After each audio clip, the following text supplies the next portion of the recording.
es el final, no es un final feliz, tan solo es un final, pero parece ser que ya no hay vuelta atrás.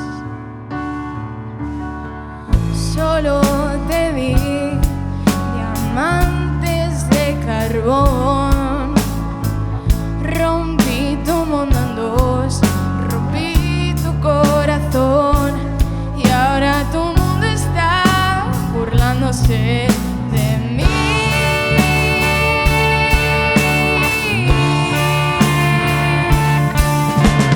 Miedo de volver a los infiernos, miedo a que me tengas, miedo a tenerte que